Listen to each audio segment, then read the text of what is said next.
Good morning and welcome everyone to ForeFlight's Power User course. This is part of our on-frequency Spirit of Aviation Week, our remote Oshkosh for 2020. While we all wish that we could be listening to airplanes fly overhead right now during the air show, we're going to do our best and hopefully bring you guys some really great advanced ForeFlight information here, walk through some planning and make you guys better ForeFlight pilots as we go through. And I think you're going to get some good tips and tricks out of this course. I want to point out some of the other courses that we're giving as part of this Spirit of Aviation Week. I recommend check out as many as you can. There's some really great information in different courses out there. They're all going to be on our website there at foreflight.com backslash EA backslash events backslash EAA. So check them out, and I think there's some great information in there. My name is Thomas Darty. I am a product manager at ForeFlight. I focus primarily on our logbook program, and that includes kind of track logs and checklists and everything. So those features are all near and dear to my heart. We're going to look at a couple of them later. I want to start with just a little bit about ForeFlight. We were founded in 2007. And we pride ourselves in building what we think are the most elegant, high-performing apps in aviation. We think of ForeFlight as a mission-critical product that most of us and our customers won't be able to go fly the airplane that day if we're missing or something's not working in ForeFlight. And so we want to build it with that in mind, and we want to support it with that in mind. And that's where our fanatical pilot support team comes in. This is a group of pilots who are all ForeFlight experts. They are great resources to have if you're ever trying to figure out how to do something inside of ForeFlight. My favorite thing about it is because they're all pilots, you don't even have to know what you want to do inside of ForeFlight. Tell them what you want to do in the airplane, and they're going to help you figure out solutions inside the app to help get that done. As usual, we're going to start with just a quick what's new here of some features from that we've released since Oshkosh, some new toys to play around with in the airplane. The first is we've improved our 3D review after the flight in there. So we have the AHARS view here. You can get this cool camera view behind the airplane, and you can really review your flight post-flight here. Some flight through the mountain pass there looks super cool in that 3D review. And we've also improved the 3D preview to now include approach information here. So we can see like our intermediate fix, our initial approach fix here. We can see altitudes required for those points. So there's some really great ways to preview an approach before we actually go fly it and really understand what's going to be required of us inside of the airplane.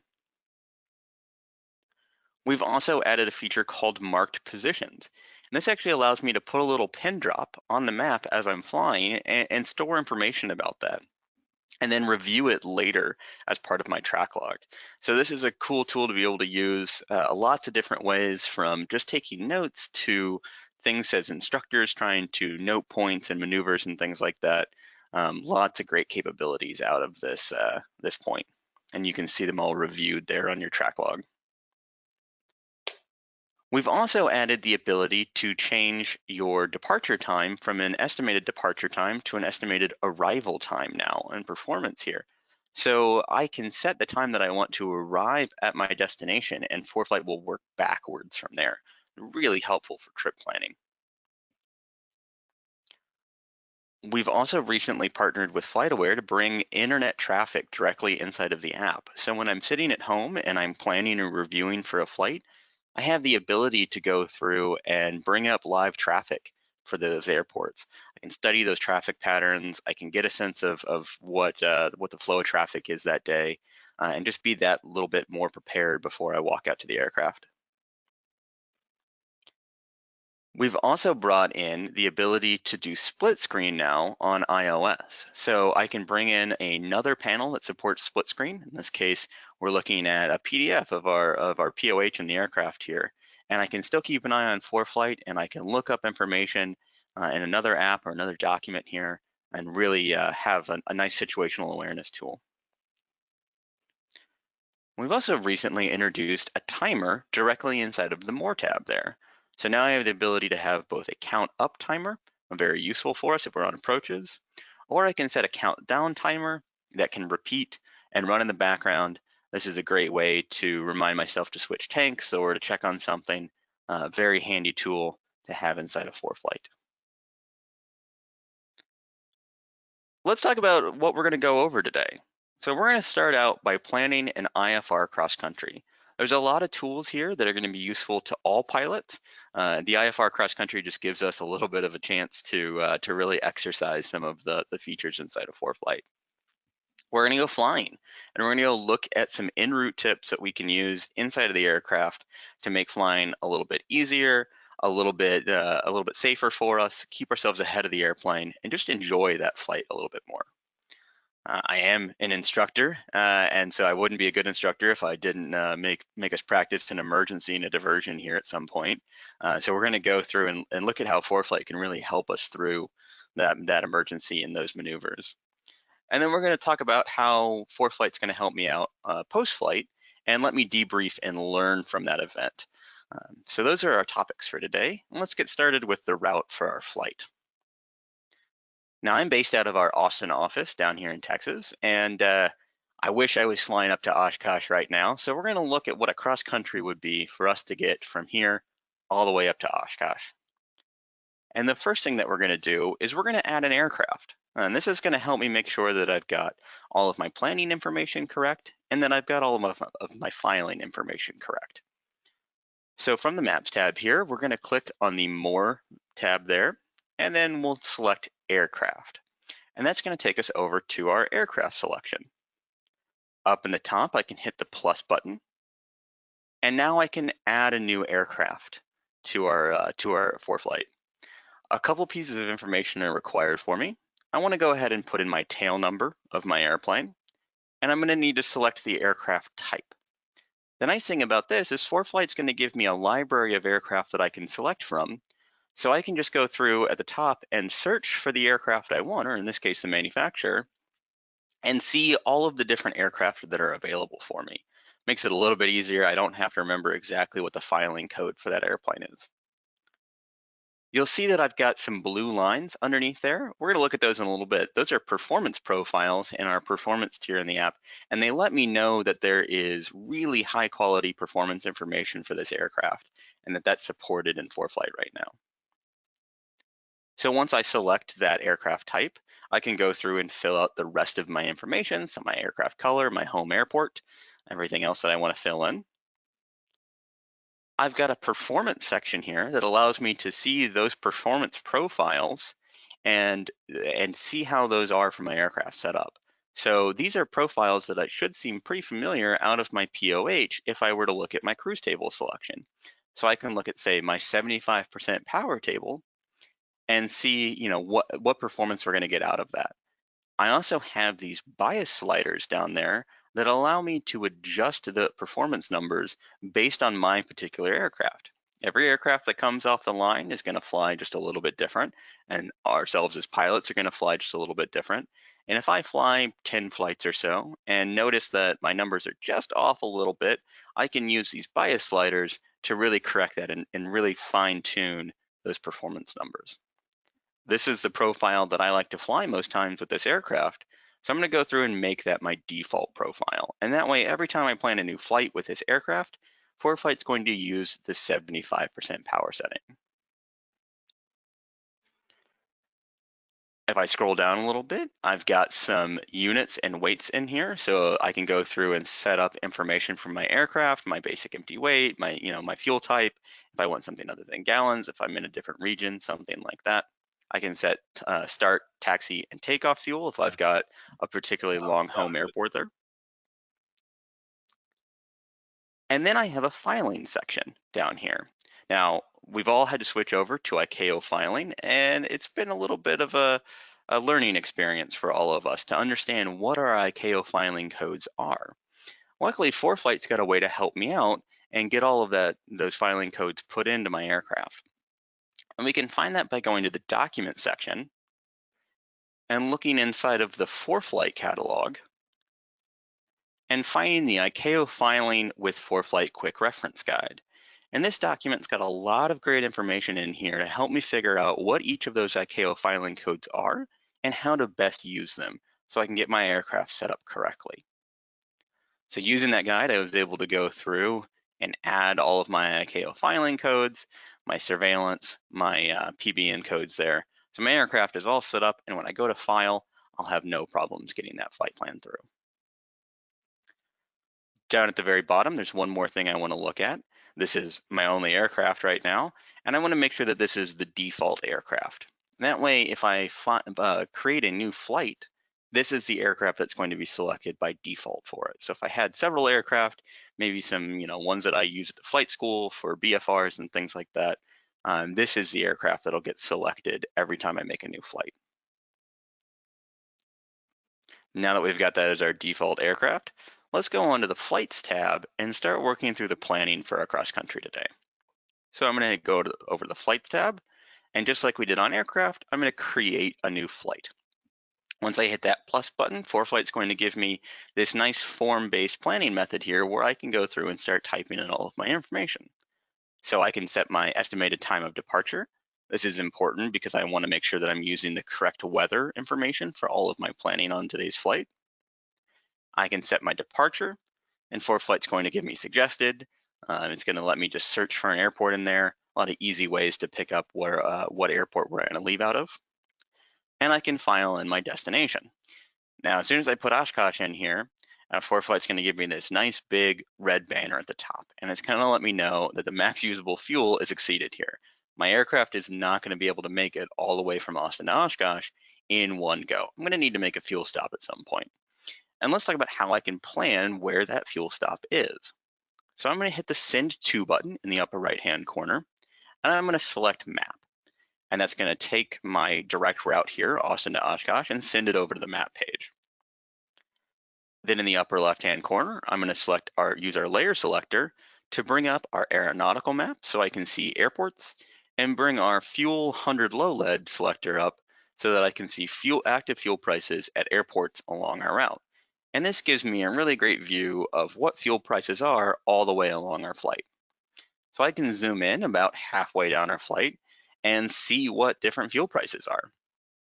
And it looks like 274 is a pretty good price here. Not that far off. I'm maybe paying $4.75, $2 more per gallon on there. And in a 60-gallon aircraft, that paid for my ForeFlight subscription right there, is to just pick a different airport using this fuel selector layer. I can tap on that fuel price there and start bringing up information about the airport. So I can tap on it and I see the FBO that's available at this airport. Tapping on details is going to let me see specific information about how to contact them, what their amenities are, what services they have available. I really like the comment section on here, where I can go through and read what other ForeFlight users are saying about a particular airport. This lets me know if I need to call ahead to get the crew car, if there's a code that I need to write down, like the CTAF to get into the door, or if it's just a great service here and a really helpful airport. I can then back out and look at the airport information itself right there in the same tab from the maps page. So now I can look up and see what their runways look like, see if they have any NOTAMs, see what their frequencies look like, and make sure that this is going to work well for me as a fuel stop on our cross country. That looks like it'll work just fine. So let's go ahead and back to our flights tab, change our destination from Oshkosh over back to MO3 for Stockton Municipal. Now it looks like we're going to be able to make that flight in our aircraft just fine today. Now, if something were to happen along our IFR cross country, I'd want to make sure that I knew where I was going to divert to. And ForeFlight's got an alternate advisor that can help me out with this. So if I tap on that alternate, I can see what other airports are in the area, see what types of approaches and what types of runways they have available, and see what the weather at those airports are. This is just a helpful way. I'm not overly familiar with this area, and so I can use this tool to see good airports in the area that have approaches and would work as alternates for us today. I can simply add that in, and ForeFlight's going to take that into consideration for all of our fuel planning, as we would want to be able to make it to our alternate. If we scroll down a little bit, we can see our route for the flight. Now, we have a direct route in there right now, but I want to see if there is a particular route that might work better for us. So I'm going to tap on the Routes button and bring up our Route Advisor. And this is going to give me a couple of different options here. I may be able to see previously ATC cleared if I have recent aircraft that have flown between these two airports. It doesn't look like we have today. I can see airway routes where I can just hop on an airway and fly between the two airports. And I can see recommended routes. These are part of the performance profile, and this is ForeFlight doing the heavy lifting of understanding what the best route for us to take on today's flight is. And ForeFlight's going to look at winds and temperature aloft information, aircraft performance, and ATC previously cleared routes to figure out what the best combination of that is to give me a good recommended route. And we've recently passed 89% of those routes being cleared as filed. And that's really important to us. We want to make sure that we give you a route that works well for your aircraft and has great performance, but we don't want you to walk out to the aircraft and then write down a really long cross-country clearance. We want you to be able to go to the airplane, turn everything on, get that cleared as filed, and be on your way flying the aircraft. So that route looks pretty good to me. So I'm going to select it and bring it over. ForeFlight's going to copy all the information into my route bubble. I can tap on the map section above it here and get a preview of that route so I can go through and look for airspace issues, get an understanding of where that route's going to take us today, and make sure we don't have any problems with it. If there's a different altitude or I want to see what the impact of altitude would be on our flight, I can bring up our altitude advisor and see information about each altitude we could select. If I scroll down a little bit, I have a payload section here. And this is going to allow me to adjust the number of people in the aircraft and the amount of cargo in the aircraft. Now, as we are familiar with, the heavier the aircraft, the worse my performance is going to be for this. So I'm going to need to recalculate our fuel burn. And every time I change something in this payload section, ForeFlight's going to recalculate the performance required on today's flight and keep checking me so that I make sure that I have all the fuel and all the performance that I need to get to our destination. I also have a fuel policy section down here where right now we're on minimum fuel required for the flight. So that's just the amount of fuel I need to get there with my reserve and all of my landing. But I have some other fuel policies here in the performance tier that I find really helpful. One of them is landing fuel, which gives me the ability to set how much fuel I want in the tanks when we get to a particular destination. I really like this if we're flying to something like a fly-in, pancake breakfast, where I may not be able to get fuel, or fuel might be particularly expensive, and I want to be able to take back off out of that airport and go fly somewhere better, cheaper, where I can get some fuel. So that landing fuel allows me to define exactly how much fuel I want in the aircraft when we land. The other thing that I like inside of this section is the ability to see my weights and see how they relate to my available weights for everything. So my ramp weight, I can see here that I have 279 pounds available extra weight in the aircraft. This just gives me a little bit of peace of mind to make sure that if somebody brings an extra bag on the flight, I don't need to break out the scales and weigh everything and make sure that we're right there. An extra 5-pound bag is not going to have an impact on us today. I've got plenty of extra ramp weight. I have an FBO section here where I can see the different FBOs available for an airport, see those same details that we saw earlier. And the thing that I like is when I select it, it brings up the ability for me to make a phone call to it, get turn-by-turn directions to it, look up information. It's just a nice little reminder should I need to contact that FBO for something. I then have a pack section on here, and pack allows me to make sure that everything I need for this flight is downloaded and ready to go on my iPad. And that way, when I get up in the air and I lose my internet connection, I'm not missing any information. So pack's gonna draw a corridor around my route, and it's gonna check and make sure that I have all the charts, all the plates, all the weather and fuel prices, and everything I'm gonna need for today's flight downloaded and ready to go. I can just hit the pack button and everything will get downloaded for that flight onto my iPad. I then have a next flight button. Now we've gone through and planned our first leg, and we need to make sure that we then get on and move off to Oshkosh here. So we can hit add next flight, and we're going to carry over a lot of the information that we had from our first leg into our second leg. So a lot of that information is going to get brought across automatically for me, and I don't have to worry about, copying everything over and make sure I had the correct information. So I can go through and put in my destination and my alternate, just like we did previously, and ForeFlight can do all the planning for me. At the very top of the Flights tab here, I've got a couple of buttons that are particularly useful and I like to use on every flight. The first being the nav log. Tapping on that's going to make ForeFlight generate a professional nav log for me here. So I can see all of the performance numbers for every leg of this flight, get a really good breakdown of all of the information, just like I used to do when we were manually planning cross countries. But one of the sections I really like down here is the ability to see impact of different altitudes in there. Sometimes the best laid plans, we get up on the flight and we find out that our particular altitude isn't going to work very well for us. Maybe it's particularly bumpy, maybe we've got a haze layer or some clouds that we want to avoid. For whatever reason, we can't use that altitude anymore. I can use this nav log to pretty quickly go through and see what the impact on performance would be for different altitudes across my flight.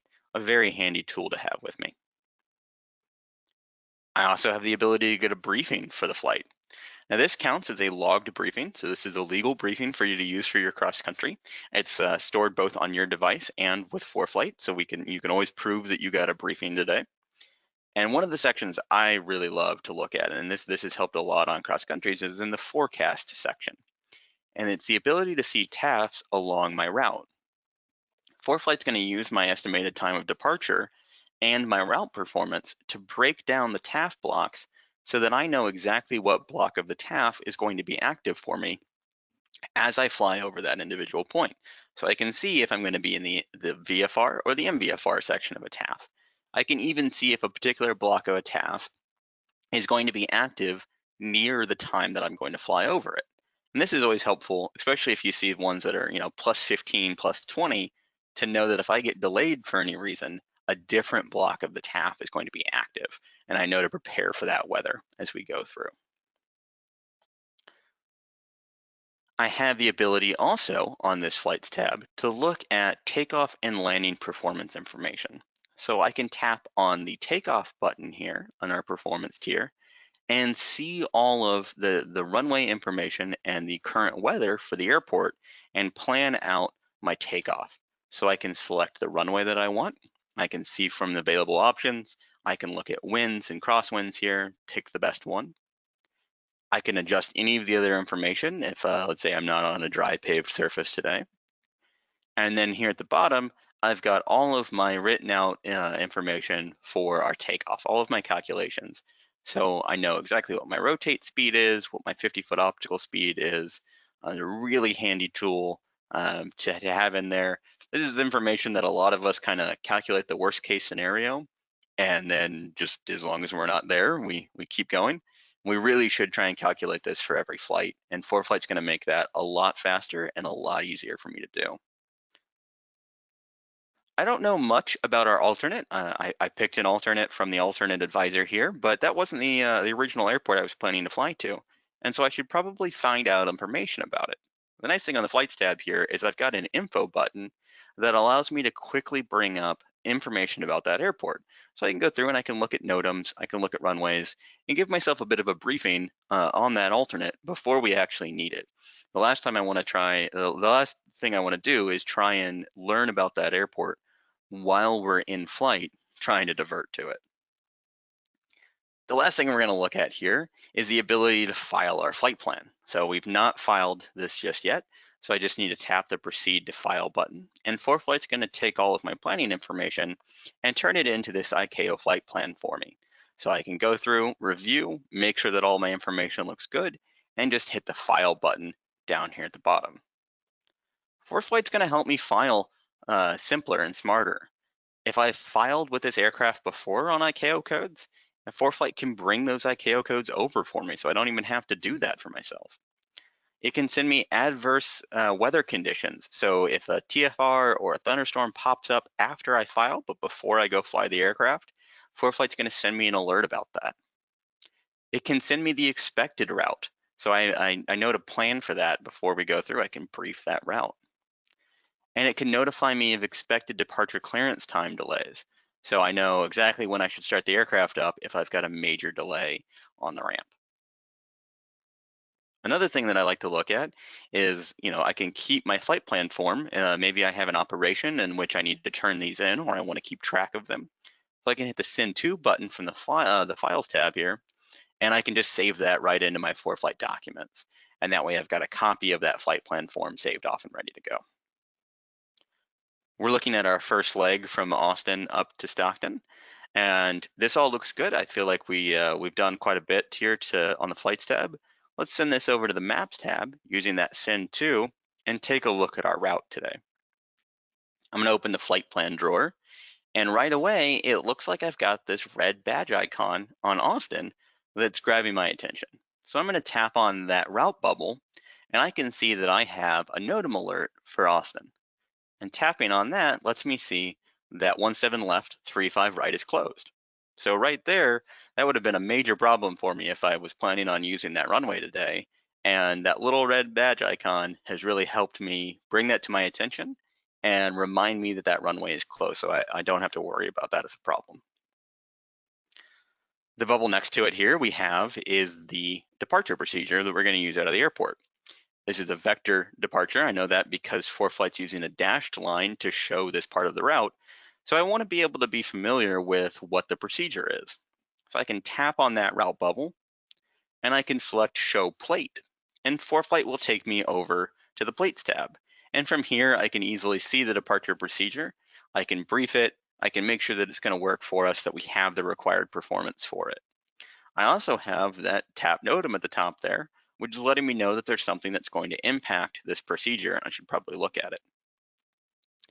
If for some reason that procedure doesn't work for me, I don't have the performance that I need today for that procedure, it's easy for me to go through on the procedure tab on the maps, procedure button on the maps tab here and bring up procedure advisor.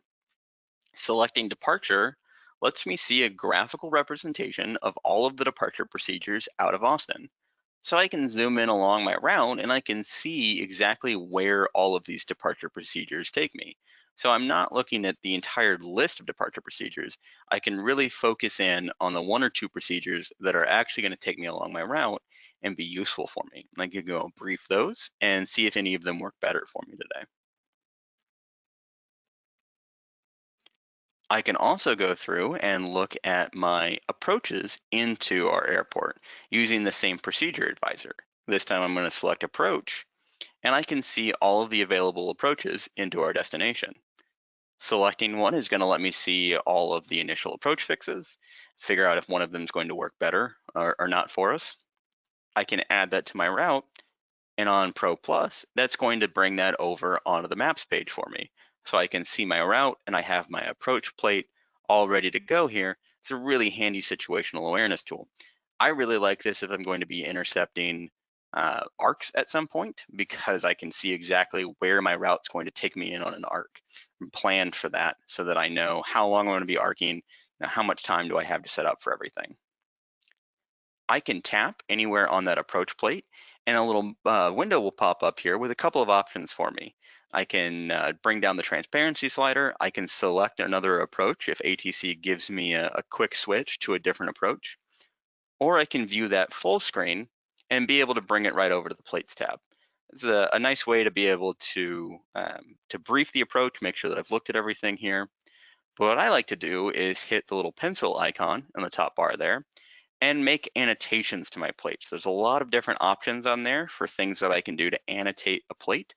And I can highlight information that's important to me. I can make notes to myself. I can really add a lot of context to this approach so that I know exactly, when I need to be performing something. I don't miss an important milestone for us. And that information and those annotations can be brought right back over to the Maps tab. So when I'm looking at the plate there, I can see all of those same annotations. Again, really handy. I can start layering in the situational awareness for my approach. Let's look at one more thing here on Austin. If I tap on the airport bubble there, I have an option that says change runway. And if I select that, I can see the available runways at the airport. I want to point out here that this is handy because I can see the dimensions of those runways and what runways have good winds based on the current METAR. But this is just one more of those places where we can put that runway closed NOTAM badge on there. It's just another place that I have that information. I make sure that I'm not missing it as I go through. ForeFlight's really trying to put that information everywhere that it's useful for me so that I make sure that I see it. Speaking of the situational awareness tools there, the profile button here gives me the ability to see my route and see all of the terrain, obstacles, and airspace that I have available for it. And one of the things that I really like to do here is to zoom in and see the top of climb depicted there. This is going to use my climb performance in today's weather to help me understand where that top of climb is. I can see that it's just after my waypoint. I find this really helpful for staying ahead of the aircraft because once I hit that waypoint, I may be getting ATC instructions. I may be getting, I'm trying to navigate on course. I'm doing some other things as I approach and as I pass through that waypoint. And knowing that my top of climb is right there lets me keep that in mind and stay ahead of the aircraft so I don't suddenly wind up at 10,000 feet instead of 9. Inside of the profile view, I can also select airspace. So I can tap on any of the airspaces that are depicted in my profile view, and ForeFlight will highlight those and let me see information about them. This is really handy if you're flying through complicated areas, East Coast, somewhere where I'm going to have a lot of airspace that I need to work through. If that wasn't enough for me to get a good sense of where my flight's going to take me today, I also have the ability to preview the entire flight in 3D. So I can go through and play my entire flight as I've planned it here in 3D, and zoom around and see what my terrain's going to look like and really get an even better sense of where we're going. I think this is great. I use it a lot on cross countries like this where I'm flying somewhere that I'm less familiar with. And speaking of places that I'm a little bit less familiar with, I've never been to this airport before. And so I want to be familiar with what that airport looks like before I get there. So I'm going to tap on the airport route bubble here, and I can select Show 3D View. And that's going to allow me to get a 3D view of that aircraft and pan and zoom around, or that airport and pan and zoom around. So I'm really familiar with where it sits near the town, what the runway layout next to the roads are. And that's just going to help me spot it and be ready for it just a little bit more. I really like this. It takes a second to do, and I'm much more familiar with my airport before I get there. Looking along our route here, it looks like we're going to fly through a little bit of airspace. And we looked at that a little earlier in our profile view. It shouldn't be much of a problem for us, but I want to make sure that I'm prepared before we fly through it and know that it's coming up. So we're going to do a couple of things. It looks like my axe waypoint there is right in the middle of it. So I'm going to tap on that waypoint, and I'm going to select a long track offset. And that's going to allow me to put in a distance before that waypoint, and ForeFlight will insert a new waypoint along my route at that distance. And so now I've got kind of a reminder waypoint put in so I know exactly where we're going to be. I can then go through and select our airspace and tap the details button and get information about that airspace. Maybe there's a frequency of somebody that I need to contact. Maybe there's some activity information on there. Some really helpful ways to be familiar with that airspace before I fly into it. And so if I have a frequency that I want to contact, or I know that I want to contact a particular agency, I can use the map annotations button along the left-hand side to go through and write myself a note. I can adjust what my color, my size of the writing is. And I can write myself a note that I want to make sure that I call ATC and make sure that that MEO is clear for us and we're all good to go. The nice thing about those notes is that they are geographical. So as I zoom around and everything, it stays in the map space where I wrote it.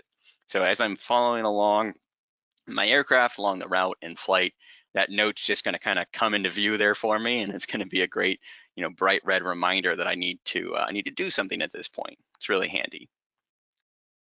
Maybe I also want to be able to get a visual representation of it. And so what I can do is press and hold on the map anywhere on the globe and select the 3D button along the top there. And then I can see that same 3D view we looked at for the airport. I can see that at any particular spot. So I've got a river here. I can get a better understanding of what that looks like. And I kind of know what my terrain looks, my terrain markers and my pilotage are going to be before I fly to that spot. Just one more thing to have in my head before we go flying. I also want to make sure that we've got ForeFlight running correctly and that my aircraft is all set up. And to do that, I'm going to use the checklist inside of ForeFlight. So I can go to the checklist tab, just like we looked at on flights or aircraft. I can hit the plus button, search for my aircraft and select the correct one, bring in my details for it, and look through all of my checklists for my aircraft. I'm going to make an edit here because there's something that I want to make sure that I do specific to ForeFlight before I go flying. So we're going to select the before taxi checklist. I'm going to tap the edit button in the upper right hand corner. And now I have the ability to create a new check item. I can go through and write my challenge and response. So in this case, we want to make sure that our track log is on. Like I said, I'm part of the logging team and I'm a big fan of track logs. And I want to make sure that mine is on and recording so I get my entire flight ready to go there. Once I save that and hit done, it's going to now add that item onto my before taxi checklist. That way I have that reminder and I'm all good to go. Another thing that I want to bring into ForeFlight before we go flying today is some custom content. Custom content is a feature inside of ForeFlight that allows me to bring in maps like MB tiles, geospatial PDFs, KMLs, KMZs, things that I can build in Google Earth and maybe have through a company or an operation, and bring those inside of ForeFlight and use them just like layers that I would normally. So in this case, I had our geospatial team who does our airport diagrams make me up this great Oshkosh diagram from last year here, so I can see where all the parking is, where everything is for our airport. And so I can sideload that into ForeFlight through that custom content and have that ready to go as a map layer. This is a really powerful tool with a lot of things to explore here on there. The pilot's guide and contacting our support team. Great ways if you've got questions on how to get content loaded in here and the types of data that you can bring in. One more thing that I want to get ready here is we loaded a passenger into the aircraft earlier when we were looking at the flights tab, and they're going to want to follow along and know where we are along our route. And so I'm going to use ForeFlight's passenger feature, where I can then take my route and my flight information and share that off to another iPad that has ForeFlight's passenger app downloaded on it. And they're going to get a nice lightweight view of our route with flight information on it. This is really handy. They don't need to have a ForeFlight subscription. You can send those routes back and forth. And this really kind of helps with the are we there yet question in the aircraft. They know exactly where we are and when we're going to get there. A recent change now that we've moved, we released our support for split screen is a slight ability to edit all of the tabs along the bottom. And so I want to make sure that my tabs are in an order that works best for me on today's flight. So I'm going to hit the edit tab order, and then I can select the little 3-line icon next to any one of my tabs, in this case imagery, and slide it down to a different location. And what that's going to do when I save is now move that off of the tab bar on the bottom and let me arrange the tabs there in whatever order works best for me. And that way now my custom content tab is always on the screen and I can switch back and forth and bring that up quickly if I need to take a look at it. So that's a lot of planning. We've gone through a lot of things to get ready there. We looked at our route, we made sure that we were good to file, we looked at airspaces and some tools that we can do to remind ourselves and bring more information in on the flight. And now it's time for us to actually go fly the aircraft. So we've got our flights tab or our maps tab open here, and we're ready to go flying. So as soon as I start taking off out of Austin, the breadcrumb feature inside of ForeFlight is going to start laying down that green line for me. Really handy way for me to see where I've been, kind of keep track of everything. And you can see that I've done something here while we're flying. I've used the map annotations to write myself my vectors from ATC as we go through this maneuver, as we go through this departure procedure. So I have them written down right on the maps page. I don't need to go somewhere else. And I have them in context exactly where I was when I got them, and just helps me see if I've been on a particular vector for a really long time. One of the great things about this is I have an Apple Pencil that can pair with my iPad in the aircraft with me. And when I bring that Apple Pencil onto the maps page, I can just start writing, and I don't need to activate the map annotation. I find this really handy to have in the aircraft. It's replaced paper for me in there as a really quick and easy way to jot down that information as it comes across the radio. But as we're flying along here, I want to look at one of the ways that marked positions can be useful for me. So I have a marked positions button along the left-hand side, and tapping that is going to drop down a little marker and the ability for me to write notes for it. And this is really handy for instructors who want to walk through maneuvers. It's handy as you just want to, note a cool thing that you flew over. Hey, that looks like a fun fishing spot or something like that. But one of the things that I like to do with it is you can write notes that you've done as part of the aircraft. So if maybe we did an in-air VOR check here, and I can write notes about that as part of my flight so that I remember to jot it down in the aircraft logbook later, and I don't need to go through and write that down, try and find the right page when we're in flight. ForeFlight can take that note for me, and we're all good to go. So we've been flying along a little bit longer on our vector, and it's time for us to get back onto our course here. We're through our weather, our traffic. ATC is going to clear us back onto our direct to Munch, and then back on our course. So what we can do is select the waypoint that we want to fly through, and we can select direct to, and ForeFlight will get rid of everything before that waypoint, giving me a direct to vector to it, so I know exactly where I need to go, but keep the entire rest of my flight.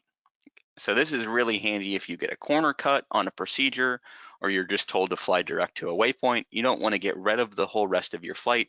You can just go direct to your waypoint and then continue along your course.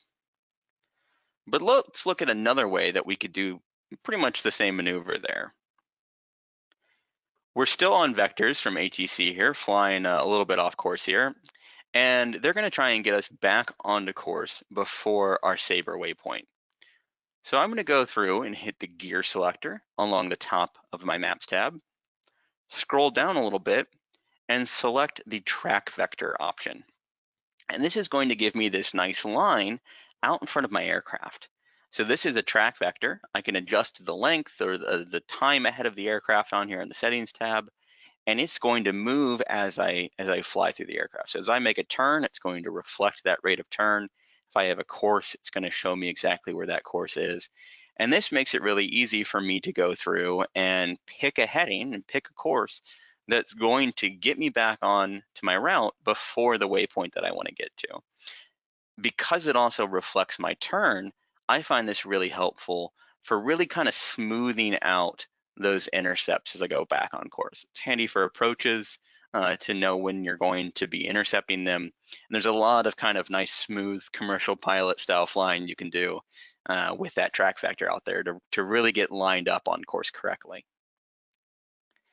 There's another feature that I find really helpful. It's related, and that's called distance rings.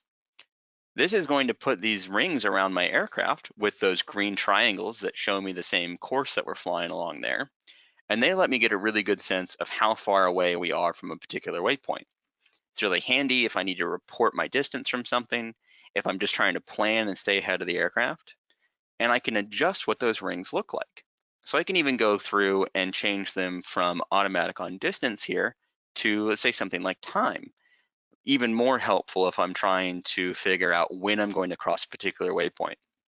One of my favorite tools for this is to set it to time and use that when I'm approaching uncontrolled airports. So that way I can alert traffic of not only where I am from the airport, but when I'm going to be getting to that airport. And that lets them help plan out their patterns and where I'm going to be entering, where they're going to be. It's really handy to have that set time. It's one of my features that I really like. I can also turn on the maps page here, our glide advisor. This is a handy tool to be able to see exactly where we're going to be able to glide to, given our aircraft performance glide ratio and the winds aloft information.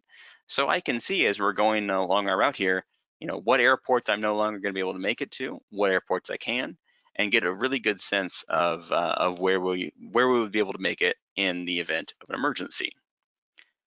And speaking of, we talked about that we're going to do a little bit of emergency and diversion planning here. So we were flying along, nice along our route here, and our engine starts to run rough. We're losing some power. We keep having to bring the throttle forward. This sounds like a situation that we need to get ourselves on the ground and get looked at before we continue on the flight. Nice thing is, right inside of ForeFlight, I can go to my checklist and tap the red emergency button up here and immediately get taken to a list of all of the emergency checklists that I have for my aircraft. So I can quickly find the engine partial power loss checklist and run through it. I'm not trying to reach down into the door pocket and flip to the correct page, find the correct page that has this checklist on it. It's a lot faster for me to go through and just hit that emergency button and find the exact information I want. Now, this is a stressful situation, and I don't necessarily want to be heads down trying to run through this checklist while I'm trying to go through and fly the aircraft. And luckily, ForeFlight's going to help me out there. I've got a speak button along the bottom here, and if I tap that, ForeFlight's now going to, through my Bluetooth headset, start reading me the checklist items here. So the call and response checklist items, so that I can go through and do those actions while ForeFlight reads it to me. I don't have to worry about looking down, getting disoriented as we go through, and getting behind the aircraft. ForeFlight's going to be a co-pilot for me, really handy to have. So we'll go through our whole checklist. I think where things are stabilized a little bit, but let's make sure that we get on the ground here and get this aircraft looked at. So the first thing we're going to do for our diversion is onto our layer selector and to select flight categories. This is going to allow me to see the weather at airports around me depicted as the colored dots over those airports. So green for VFR, M for blue VFR, red for IFR on there. If I've got my portable ADS-B unit in there, that's going to be updating all of this information in flight, so I have up-to-date and current weather information. So it looks like we've got a couple airports off to the left, an airport off to the right. Both of them are reporting good weather on here. So it's going to come down to what type of procedures we have and what one's closer for us. So let's look at one of the tools we looked at a minute ago and see if that can help us. I've got my distance rings here, and I can use that on the automatic or distance to get a better sense if one of those airports is closer than the other. This is a quick, easy way to kind of get a real fast, hey, that one's closer, that one's further away. These look pretty close though, so let's get a little more detailed. I can take two fingers and press them into the map at the same time and bring up the ruler on the maps page. And then I can move that to my aircraft and my airport, and I can go through and see the distance to that, what my course is. That's very handy. So when I can make my turn onto the direction of that aircraft or that airport, I can see the time, the fuel, a lot of information that's really handy for me when I go through and make my diversion. Now, looking at my other airport, we look pretty even here on distance. One other cool thing that I can do on the ruler is I can combine that with the profile view that we looked at earlier. And as I move my ruler around, the profile view is actually going to show me what's underneath that ruler. Now, not a whole lot of terrain in this area, but I didn't know that before we went flying. This wasn't, the terrain off of my course over to this other airport wasn't something that I briefed. So being able to look at it quickly in the profile view and know that there isn't any obstacles or terrain there is hugely useful for me. And it's just one less thing that I have to worry about in a really stressful situation. So I think that this KCNW is going to work out well for us. It's a towered airport. It's got services on it. That sounds like the kind of place I want to go in a potential emergency here. So I'm going to tap on the dot there, the airport marker. And because I'm looking at weather as a map layer, I'm going to be taken directly to the weather tab as part of the airport info screen here. Again, I knew that it was a VFR just by looking at the color, but now I can actually get a really good sense of what the exact weather at that airport is, how that's going to impact me. I can go over to the runway tab here, and I can see exactly what runways are available, their dimensions, and their surface type. And then right here, I can see what my best winds are. I can see what my crosswind, my headwind or tailwind component are. I can see right traffic or left traffic. On one tab, I've got all of that information brought through, and now I'm really up to speed about what my runway layout looks like and what I need to do to fly into either one of those runways. I can go over the info tab and I can start getting frequencies. I can get, CTAF information, get on the tower, get on to talking to somebody to get flying through everything. And then I can go to the very top and I can select direct to. And because this is an airport and not a waypoint, when I select direct to, I just get a nice new direct to line there. So I can use my ruler to get myself a rough course to get me pointed in the right direction as I figure out what this airport looks like. And then I can use that direct to actually plot the course there. And you can see as I've got my course plotted here, because I'm near this airport, ForeFlight's bringing up that AWOS information. That's one of the first things I'm going to want to check there is make sure that things are good. Maybe I forgot to write that down. Maybe in my quick look through all of my airport information, I forgot what is it 225 or 25. Now ForeFlight's going to bring that up for me just so that I have it right there ready to go. Once I've got it tuned in, I can tap and hide that, get rid of that marker on there. We're going to use the procedures button to look through all of the different approaches for an airport and see if there's an approach that worked best for us. Maybe instead of the VFR weather we've got right now, we're going to need to fly an approach down. And the procedure tab is going to allow me to more quickly figure out what approach is going to work on today's flight. We can see down here at the bottom that I have wind information brought across from my METAR so that I have one more place where that's right there ready to go. I can understand exactly what the situation on with the winds are. And I can see those best winds highlighted on the approaches that work for it. This is, a potential emergency for us here. And so we're not gonna wanna mess around. We're gonna go for the lowest approach we can possibly get and fly the ILS down to the runway. As soon as I tap the ILS, the approach plate's going to come up and I'm going to see all of my initial approach fixes that I can work with. I see my route, I see my aircraft brought on here. This makes it really easy for me to go through and see exactly what initial approach fix is going to work best for us. So if for some reason we can't get vectors today, I can see that I don't want to go to any of the other initial approach fixes. I want to go, to our outer marker here, fly our procedure turn and come back in. Once I add that to route, ForeFlight's going to then bring that over to the maps page so that I don't have to do anything else to show that plate. It's all there ready to go for me. I can tap on that plate just like we looked at earlier to view it full screen and have a little bit of a less cluttered version so that I can quickly go through and brief this approach. I wasn't planning on flying it and want to make sure that I have all of the details noted about it. And to make that easier for me, as I go through and brief it, I can annotate important information, highlight that on the approach plate for me. So things like my localizer frequency, my tower frequency, my minimums, things that I'm gonna end up looking back at, and I wanna be able to quickly find that when my eye is scanning this plate. So when I bring it back to the Maps tab, now I've got those brought across. It's just a little bit easier for me to find that information. I'm going to tap the little speedometer icon here, and that's going to bring up our instrument panel along the bottom of the maps page. A lot of us generally just fly with this open. It's got a lot of super handy information in it. But on our flight today, I don't necessarily hope I'm going to need the current coordinates. We're going to get this airplane on the ground at the airport and not need to worry about that as much. So I'm going to tap on it, and I've got a bunch of other options that I can put in space of that instrument. So I may be able to go through and select the course to my next waypoint and have something similar to what we used to fly on a lot of 430s when we were doing partial panel work, where I've got my track and my desired course, and I can help line those up and get my route just right, giving me just one more way of getting that information and staying on course as we fly through this procedure.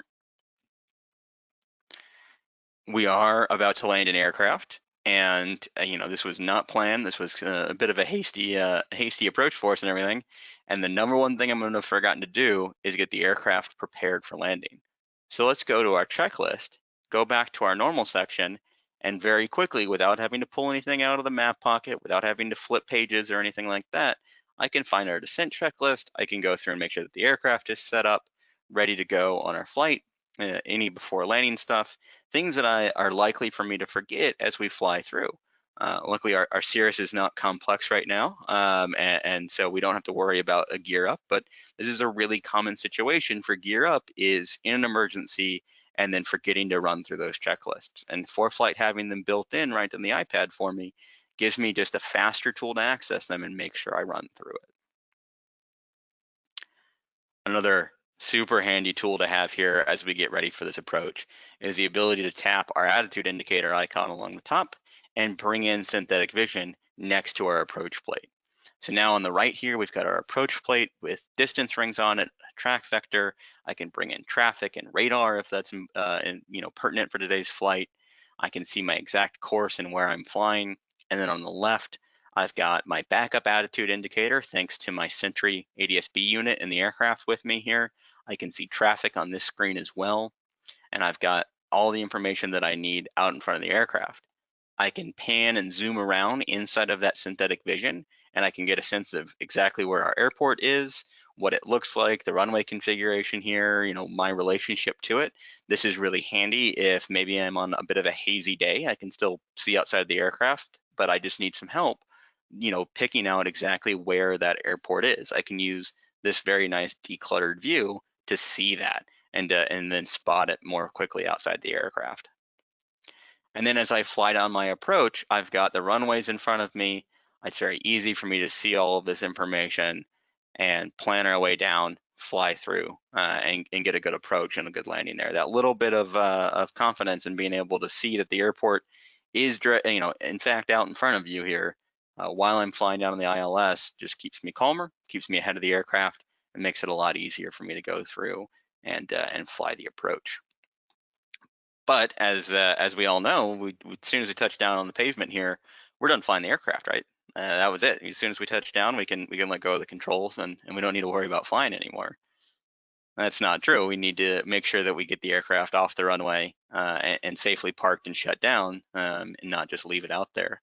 And luckily, as soon as I land, ForeFlight's going to bring up the taxi diagram for me.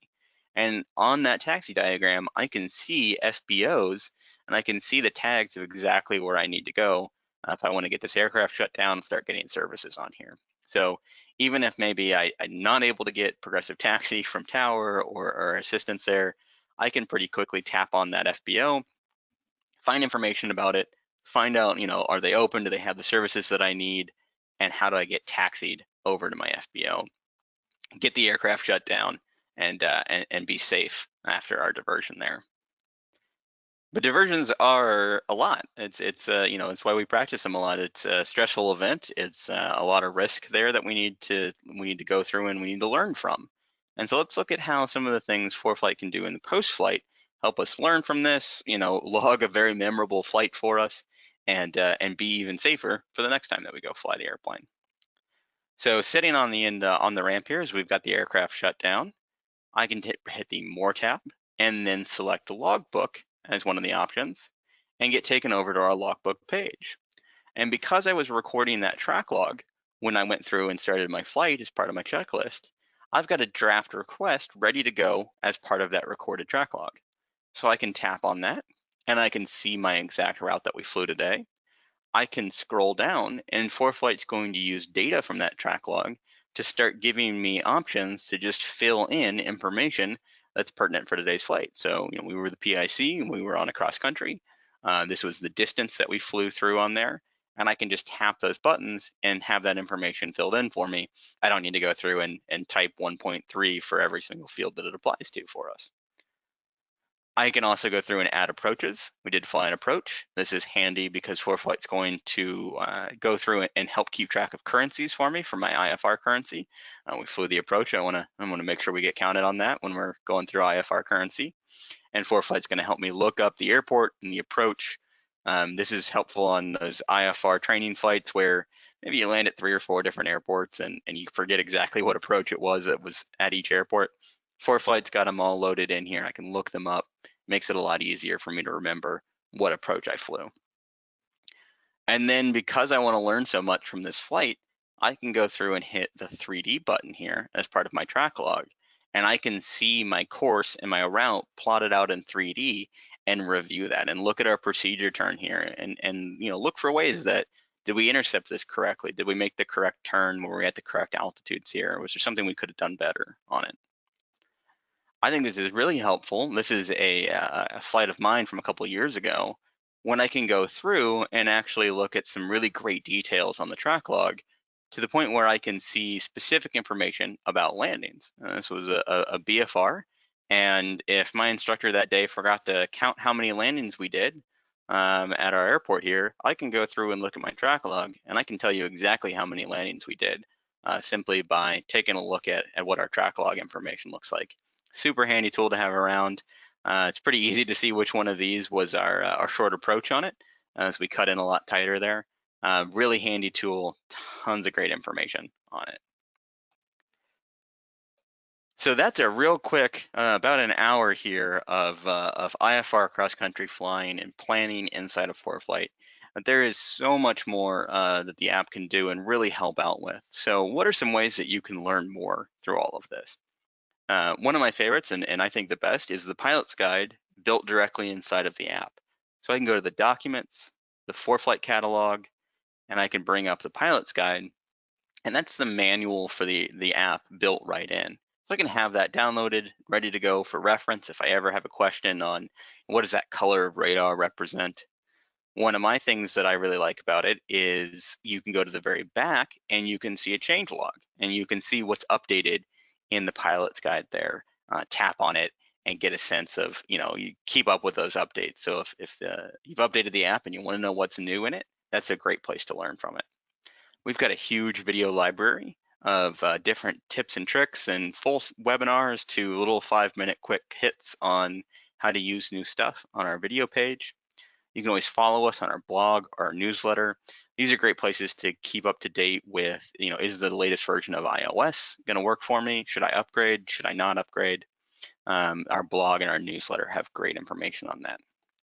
And then you can keep doing what you're doing right now. We have a whole course of a whole string of courses this week that you can go through and review and learn more about ForeFlight in different specific situations, really get up to speed, become a ForeFlight expert yourself. And those experts then work for us on the team, our pilot support team, and you can get a hold of them at team@foreflight.com. This is where I got my start at ForeFlight. It is a great team. They do such good work answering all of your questions on, how do I do this in the aircraft to, getting your account sorted out and everything like that. They can help you get that upgrade to performance done so you can use all those cool 3D features. Awesome team to be able to work with there. And with that, that is our Power Users course here. We've got a few minutes for some questions and answers, and I think Sam's gonna walk us through some of those. Thanks, Thomas. Great presentation. We do have several questions in here, so we'll go ahead and run through those before we close it out. First question. Towards the beginning, this person asked, when you can, maybe at the end, can you say how you do the IFR split screen? So Thomas, maybe you can just briefly describe how to get that split screen feature going.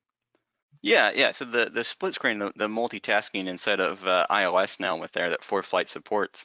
So if I slide up just a little bit from the bottom of my iPod or my iPad, I can get my dock of open apps all on the very bottom there. And I can press and hold on one that supports split screen and drag it up to the screen. And when I do, I'm going to get a little UX that tells me, I can set it over to the side. I can set it over, either side. I can make it 50-50. And I can split the screen however it works out well for me there. And then once I have, I can move the little divider in between to make ForeFlight bigger, make it smaller, or go all the way to the edge to dismiss the other app. Yeah, the key is really when you're bringing up that dock, you have to just move your finger up from the bottom of the screen just a little bit, like an inch, because if you do it too Yeah. far, then If you go too far, it'll bring you to the view of all of your apps. You really just need to come right. up just a little bit slowly from the bottom, and the dock will pop right up, and you'll know that you've gone far enough, and you don't need to slide up any further.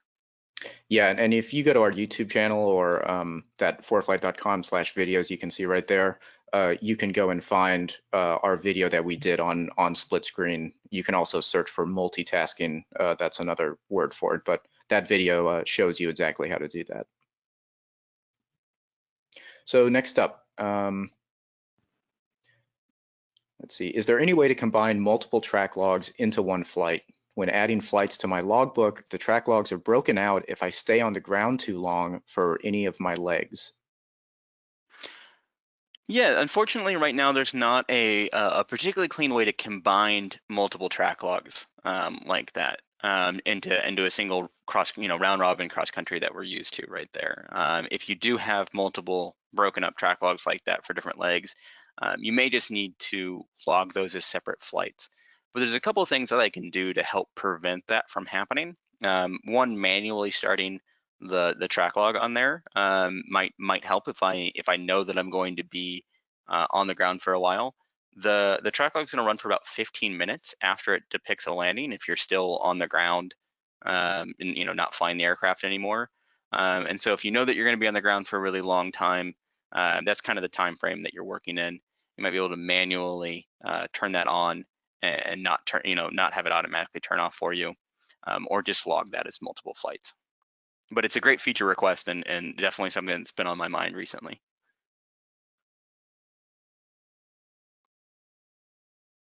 All right, next question.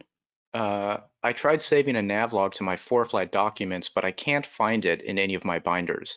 Where did it go? What's the name of the binder that it saves your navlogs in? That one should be saved.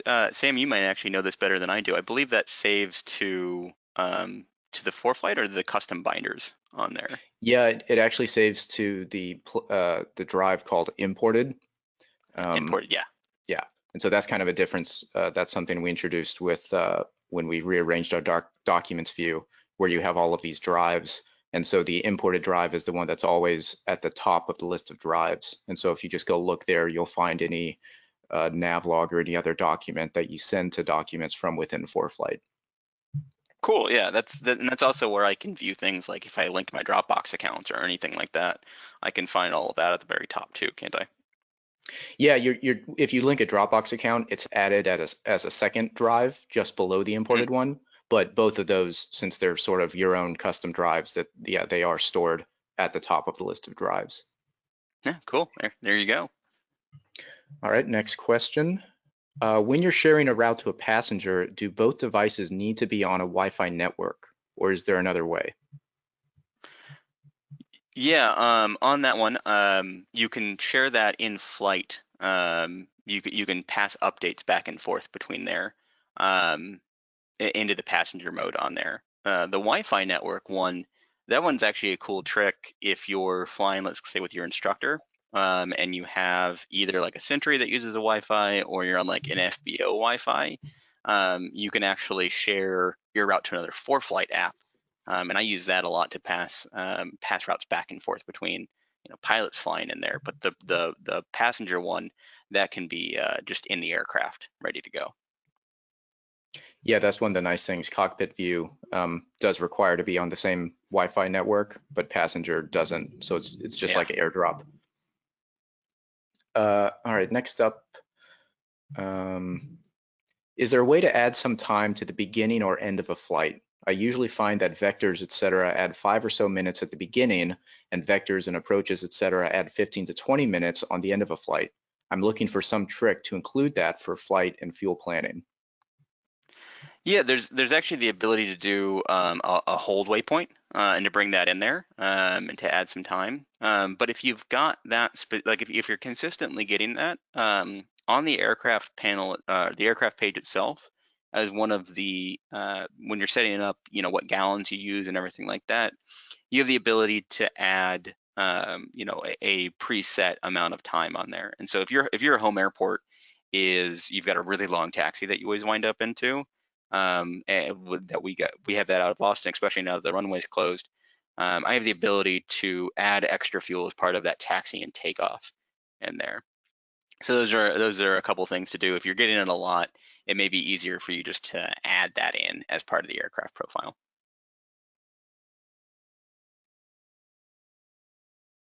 All right, next up. How do you remove a plate from the map after you send it there?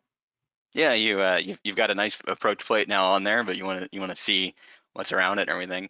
The same way that we tapped on the plate and brought up the view full screen or view other plates on there, the button actually right next to view full screen says hide plate, and so you can just tap on that, and that will dismiss the plate from the map's view, so that you can have the clean map look on there again. Yeah, and of course you can also use that opacity slider to bring the opacity of the plate down, which would allow you to see what's underneath it without necessarily completely getting rid of it. Yeah, that's super handy when I'm looking at something like an airway chart underneath, and I want to see how an airway or something like that interacts with my approach. I just bring that transparency slider down a little bit, and I can see an underlying chart underneath that approach plate. Also super handy. All right, here's another one that's also related to plates. I like to keep the chart for my departure airport on the screen when launching into bad IFR weather. What is the easiest way to bring up the chart for where you are before taking off? Yeah, there's a couple of ways that you can do that. We looked at the tapping on the departure that I have loaded in there and hitting show plate. But one thing that I like to do a lot, and when I learned IFR, I had a little green static notebook that you could put all of your approach plates into, and you can organize your whole flight by your departure airport diagram and your departure procedure and so on. And you can actually do the same thing in the plates binders inside of ForeFlight. So on the plates tab, at the very top center, you can make a new binder and name it for your flight, and then you can load in all of the plates that you need for that flight, and that way you can bring in your taxi diagram, your departure procedures on there. And then the kind of the pro tip here is once you've got them all in order and you're looking at one of the approach plates full screen, if you take 3 fingers and swipe it across the plate, it'll actually move to the next plate over in the binder. And so if you've set it up in order, it's a really nice quick way to kind of cycle through all of the plates. And then it's right there on the plates tab. It's easy to switch back and forth between the maps and the plates tab, or the departure procedure there. If you're a Jeppesen customer, Jeppesen has actually gone through and made a lot of their approach and departure procedures geo-referenceable. They've made them to scale so that they can be geo-referenced. And so you can actually take that departure procedure in the same way that we looked at an approach plate on the map, with our course on it and everything. I can do the same thing with the departure procedure and see that on the map ready to go. That's a huge feature. Jeppesen's done a great job bringing in there. I really like to fly departure procedures that way.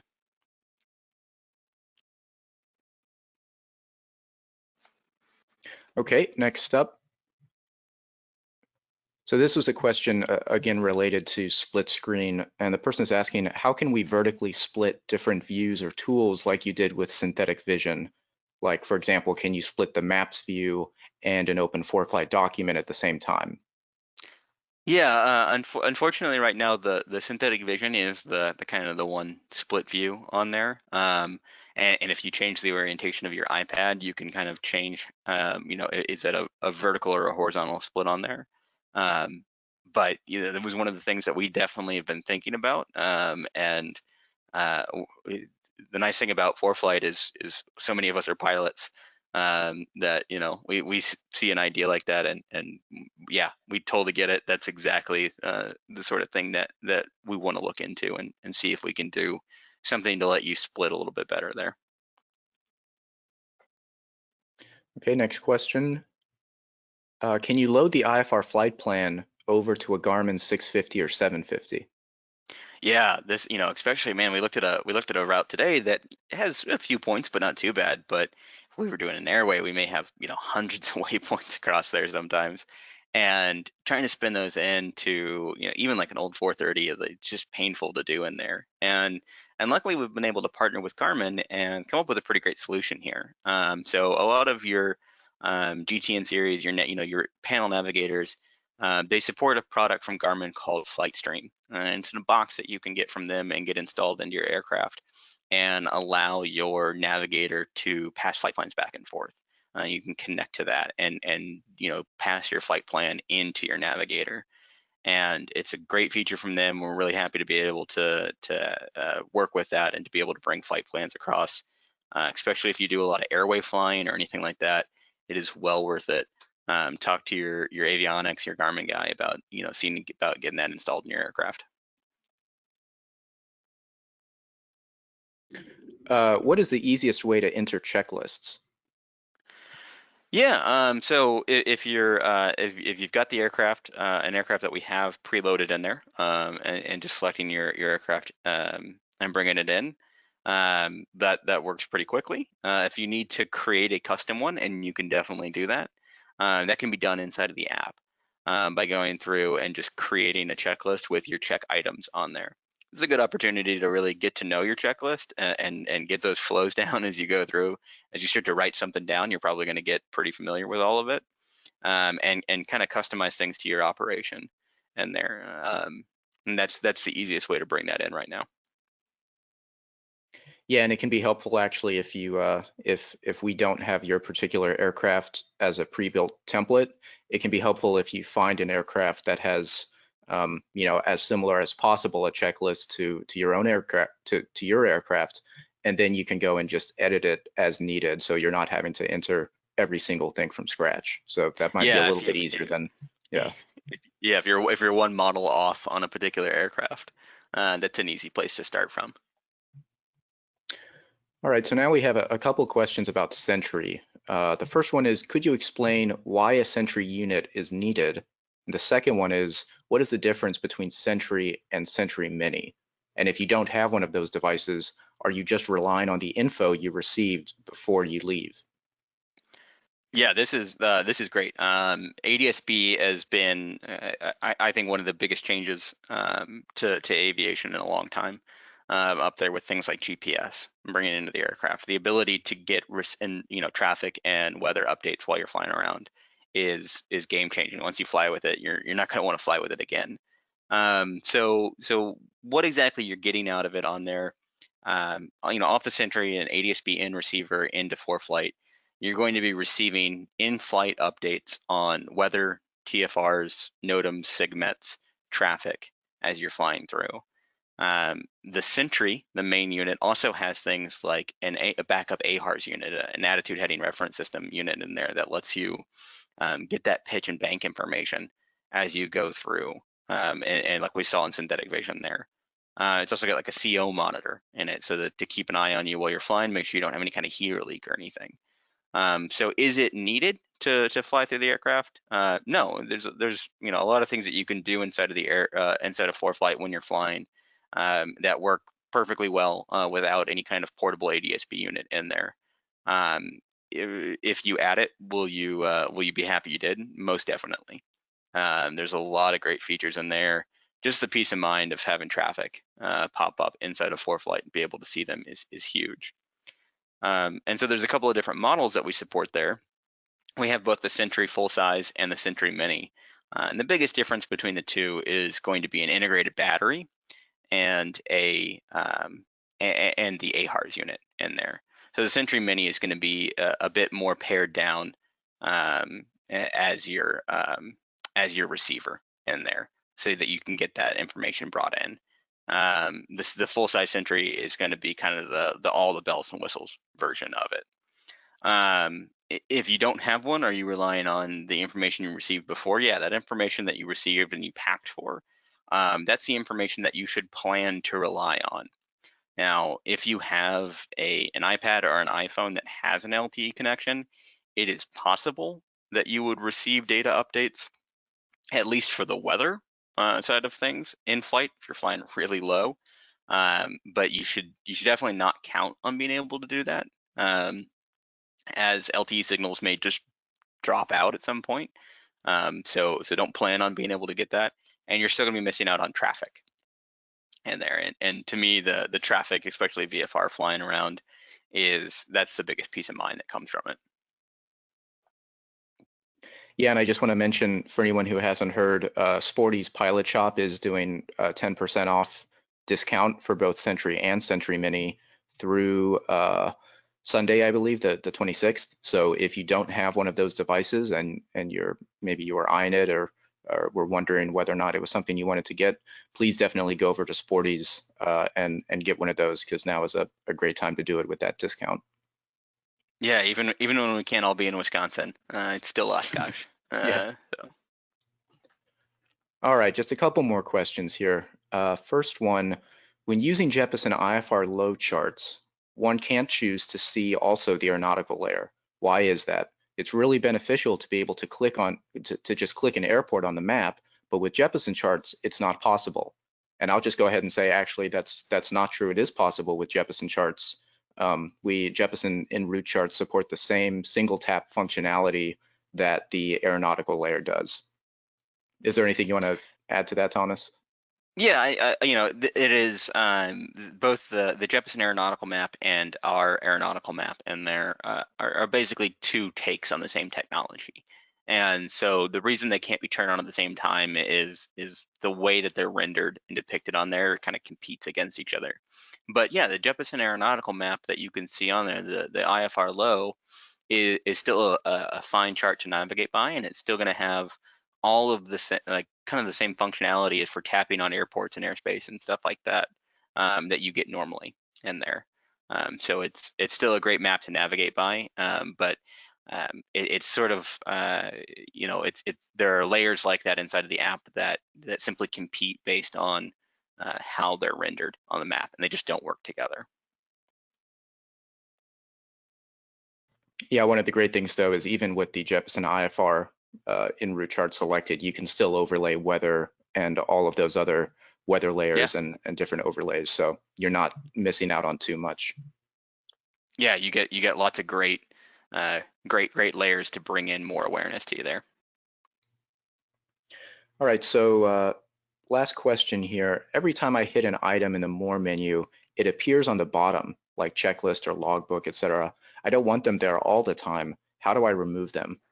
So Thomas, can you Yeah, maybe so cover what that tab is and what some of their options might be? yeah, so we looked at earlier, to go through and kind of move that stuff around, move those tabs, the tabbing order around in there. But the one thing we didn't look at was the very last tab there before the More tab was a little bit of a line divider between it and the rest of the tabs, and we call that the dynamic tab. And so that actually switches to whatever hidden tab that I used last on there.